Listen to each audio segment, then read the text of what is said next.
పూర్ణమదః పూర్ణమిదం పూర్ణాత్ పూర్ణముదచ్యతే పూర్ణస్య పూర్ణమాదాయ పూర్ణమేవావశిష్యతే. ఓం శాంతి శాంతి శాంతి. ఇది గార్గి బ్రాహ్మణము. ఆ గార్గి యాజ్ఞవల్క్యుని కలిగే సంవాదం అన్నమాట. మరి ఈ భూమి అనేది నీళ్ళల్లో ఓతప్రోతమై ఉంది. అంటే ఉదానికంటే ఒకటి సూక్ష్మం అన్నమాట. భూమి కంటే నీళ్ళు సూక్ష్మం, నీళ్ళు కంటే వాయువు సూక్ష్మం, వాయువు కంటే అంతరిక్షం సూక్ష్మం. స్థూలాలన్నీ సూక్ష్మాలలో లీనమవుతాయి అన్నమాట. స్థూలమేమో చిన్నగా ఉంటుంది, సూక్ష్మమేమో దానికంటే 10 అంతలు పెద్దగా ఉంటుంది అన్నమాట.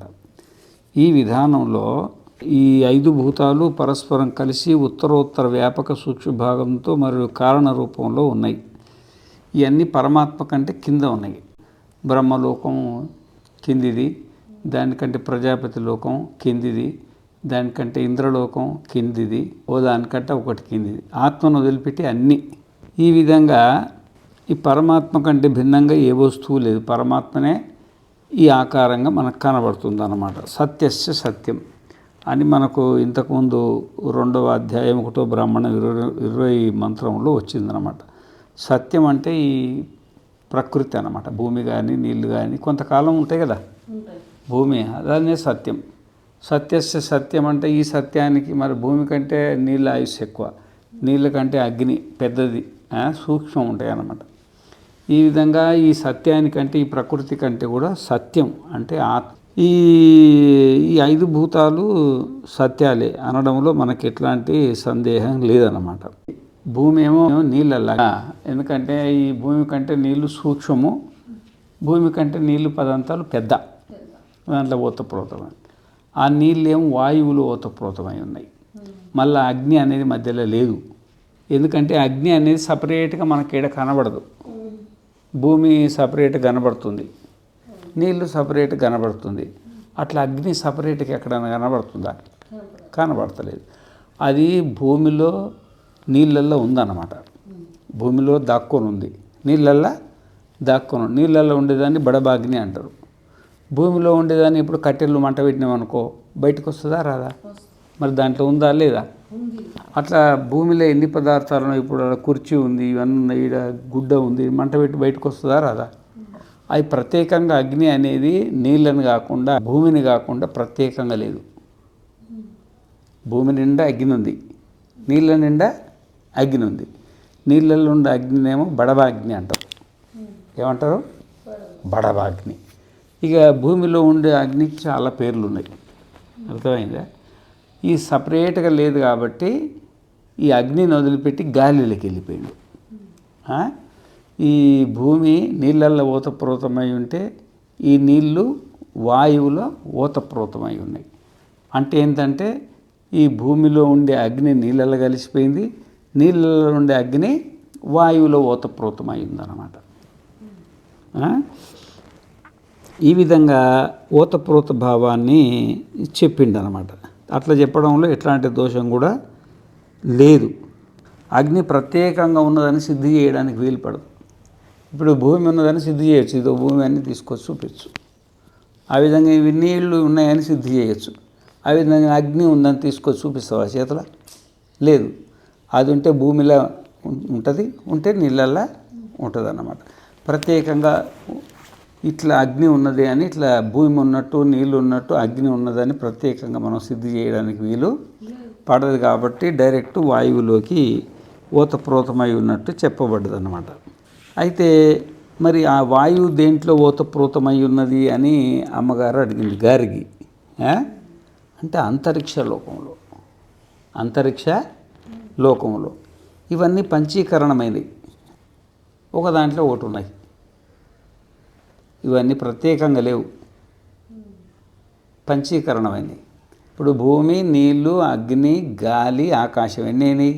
5. అయితే భూమి, నీళ్ళు, అగ్ని 5టిని సగం పోయాలి. ఎంత? సగం పోయి భూమిని సగం కోసినాం అనుకో, మిగతా సగాన్ని 4 ముక్కలు చేయాలి.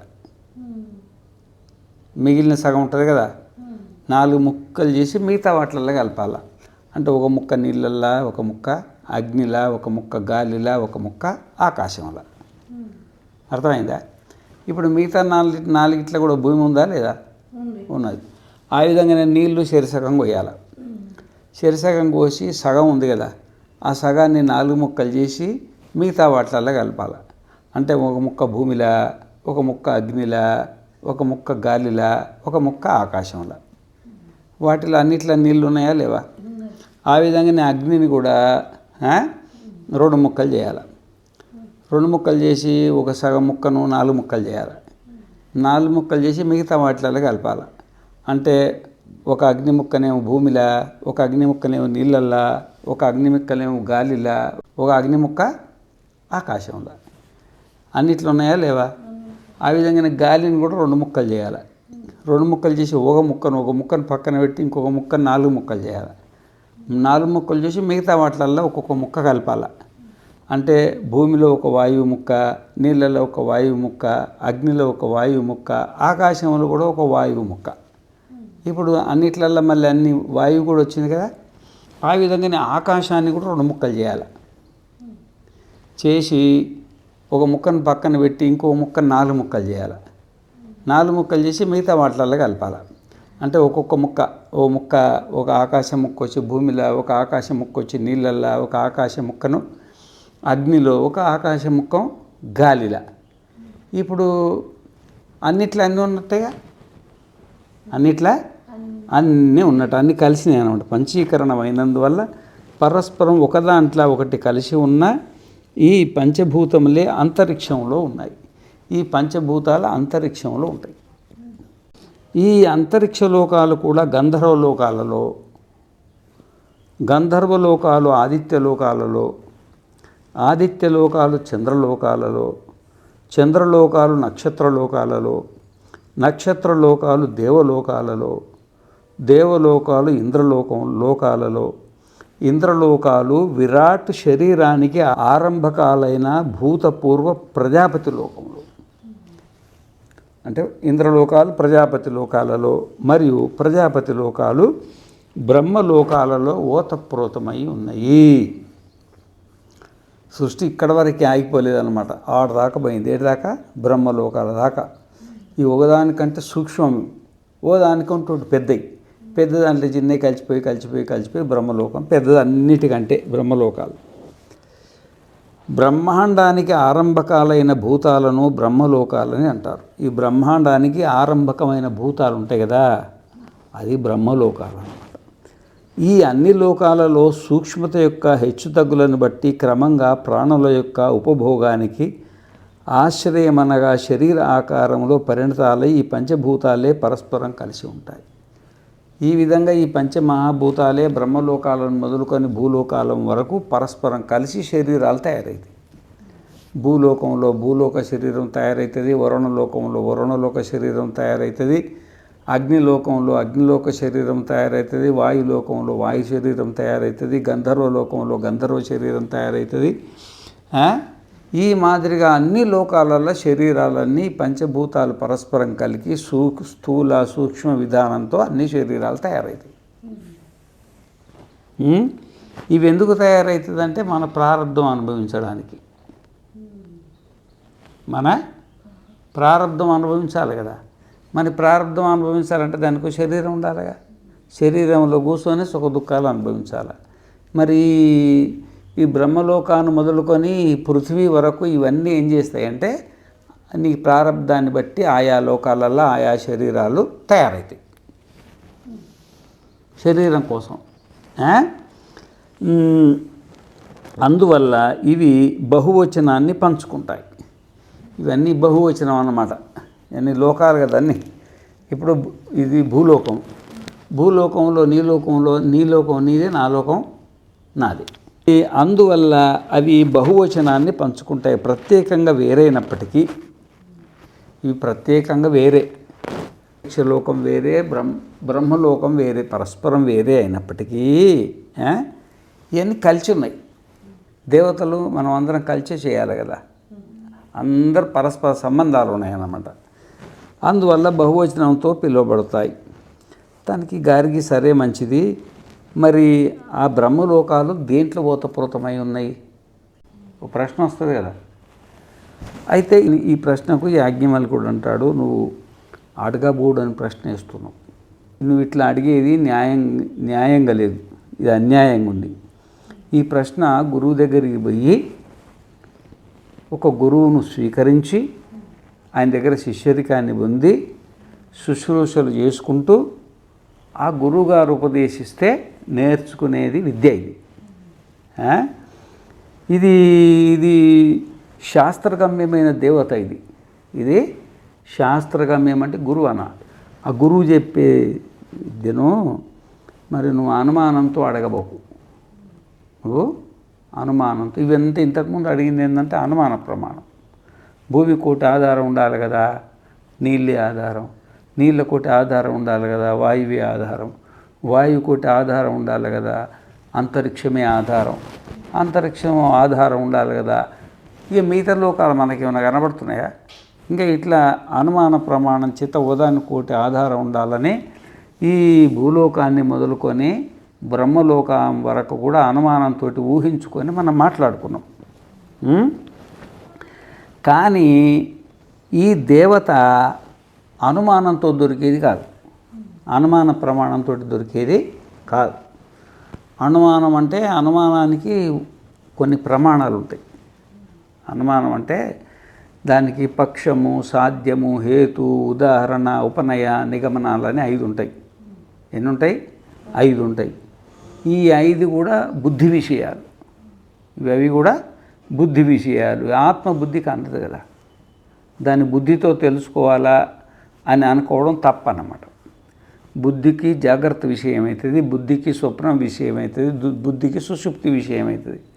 బుద్ధి జాగ్రత్త ప్రపంచంలో ఈ భూమి ఎట్లున్నాయి, నీళ్ళు ఎట్లుంది, అగ్ని ఎట్లుంది, గాలి ఎట్లుంది, ఆకాశం ఎట్లున్నాడు, సూర్యుడు ఎట్లుండు, చంద్రుడు ఎట్లుండు ఊహించుకొని చెప్పగలుగుతుంది. కానీ ఆ బుద్ధికి ఒకటి ఆత్మ ఉంది కదా, ఆ ఆత్మను బుద్ధి ఎట్లుందో చెప్పలేదు. అది బుద్ధికి విషయం కాదు. నీ జాగ్రత్త, నీ స్వప్నము, నీ సుషుప్తి నీ బుద్ధికి విషయం అయితే కానీ ఆత్మ అంటే బుద్ధిని నడిపించే ఆత్మ మాత్రం బుద్ధికి విషయం కాదు. అంటే బుద్ధికి అందదు. బుద్ధికి అందని దాన్ని నువ్వు అడుగుతున్నావు, తప్పది. అది తప్పు. నీకు ప్రాణాల మీద కానీ కోరిక ఉంటే ఈ ప్రశ్న ఇవ్వవు, లేకపోతే నీ తలకాయ పడిపోతుంది అని చెప్పిందనమాట. నువ్వు విషయాన్ని అతిక్రమించినవు, నువ్వు అతి ప్రశ్న వేస్తావు, ఇది నీకు యోగ్యమైంది కాదు. అంటే ఇది కేవలము ఆచార్యోపదేశంతో శాస్త్రం ద్వారా నేర్చుకోవాలి. ఎందుకంటే శాస్త్రం సొంతంగా చదివితే నీకు అర్థం కాదు. అది ఆచార్యుడు అంటే ఈ ఆచార్యుడు ఎవరో గురువు దగ్గర ఉండి శుశ్రూష చేసి అక్కడ మొత్తం శాస్త్రాలన్నీ అధ్యయనం చేసి, అంటే వేదాన్ని ఉపనిషత్తును అధ్యయనం చేసి అట్లాంటి గురువు దగ్గర కూర్చొని ఏం చేయాలా? నువ్వు అడిగిన ప్రశ్న అడగాల. ఈ బ్రహ్మలోకాలు దేంట్లో ఓతప్రోతమై ఉన్నవని గురువు దగ్గర కూర్చొని అడిగే ప్రశ్న నువ్వు సభలు అడుగుతావా? గురువు దగ్గర కూర్చొని నేర్చుకోదగిన ప్రశ్న నువ్వు ఇట్లా అడగకూడదు అని చెప్పిండనమాట. అందుకని అడగకూడని ప్రశ్న అడుగుతున్నావు. మరి నీకు చావాలని కోరిక లేకుంటే మాత్రం నీ ప్రశ్న జోలికి రాబోవు. ఆమె ఇంకా సరే స్వామి, నేను కరెక్టే అడగకూడని ప్రశ్ననే అడిగినా, మరి ఇక నువ్వు ఏం చేస్తా, నీకు ఒక నమస్కారము అని ఈ గార్గి బ్రాహ్మణం అంటారు. దీన్ని ఏమంటారు? గార్గి బ్రాహ్మణం. ఆ గార్గి అమ్మగారి పేరు మీద ఒక బ్రాహ్మణం వచ్చేసింది. అర్థమైందా? సరే, దీనివల్ల మనకి ఏమైందంటే మనస్సుకు విషయం అంటే బుద్ధికి విషయాలు ఏంటంటే బ్రహ్మలోకాన్ని మొదలుకొని భూమి వరకు బుద్ధి పట్టుకుంటుంది. బ్రహ్మలోకాన్ని మొదలు భూలోకం వరకు ఏమేం చెప్పినవి అన్ని లోకాలను కూడా బుద్ధి పట్టుకుంటుంది. కానీ ఆత్మ ఉంది కదా, బుద్ధికి ఆత్మ ఉంది కదా, దేంతో బుద్ధి నడుస్తుందో. నీ బుద్ధికి ఆత్మ ఎవరు? బాగా చెప్పినావు. నీ బుద్ధికి ఆత్మ నువ్వే బుద్ధిలో కూర్చొని నీ జాగ్రత్తను చూస్తున్నావు, నీ స్వప్నాన్ని చూస్తున్నావు, నీ సుషుప్తిని చూస్తున్నావు. నేను నా బుద్ధిలో కూర్చొని నా జాగ్రత్తను, నా స్వప్నాన్ని, నా సుషుప్తిని చూస్తున్నా. ఏమి? బుద్ధి ప్రపంచాన్ని చూపిస్తుంది, కానీ బుద్ధికి ఆత్మ అయిన మనల్ని బుద్ధి చూపించే శక్తి దానికి లేదు అని అడిగి తేలిపోయిందనమాట. ఈ బుద్ధికి నీ ఏం చూపించినా ఈ భూలోకాన్ని మొదలుకొని బ్రహ్మలోకం వరకు చూపిస్తుంది నీకు ఇది. ఆ తర్వాత బుద్ధి చూపించలేదన్నమాట. అర్థమైందా? సరే, ఇంతవరకు ఇది 6వ బ్రాహ్మణం పూర్తయింది. ఇకను ఈ బృహదారణ్యకోపనిషత్తు 3వ అధ్యాయం 6వ బ్రాహ్మణానికి సంబంధించిన, అంటే ఈ గార్గి బ్రాహ్మణానికి సంబంధించిన మూలమంత్రం ఒకసారి మనము పారాయణం చేసుకొని పూర్తి చేసుకుందాం.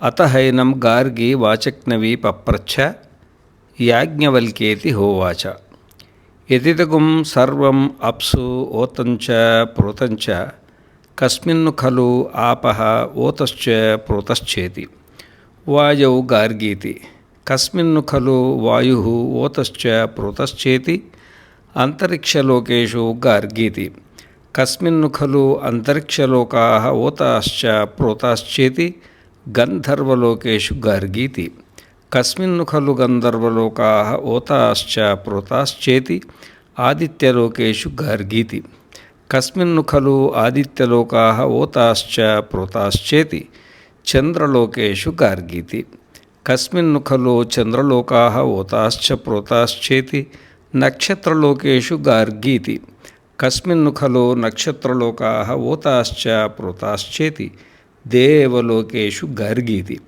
కస్మిన్ను ఖలు దేవలోకాః ఓతాశ్చ ప్రోతాశ్చేతి ఇంద్రలోకేషు గార్గీతి కస్మిన్ను ఖలు ఇంద్రలోకాః ఓతాశ్చ ప్రోతాశ్చేతి ప్రజాపతిలోకేషు గార్గీతి కస్మిన్ను ఖలు ప్రజాపతిలోకాః ఓతాశ్చ ప్రోతాశ్చేతి బ్రహ్మలోకేషు గార్గీతి కస్మిన్ను ఖలు బ్రహ్మలోకాః ఓతాశ్చ ప్రోతాశ్చేతి సహోవాచ గార్గి మా అతిప్రాక్షీః మాతే మూర్ధ వ్యపప్తన అనతిప్రశ్నాం వై దేవతాం అతిపృచ్ఛసి గార్గి మా అతిప్రాక్షీః ఇతి తతోః గార్గి వాచక్నవ్యుపరరామః.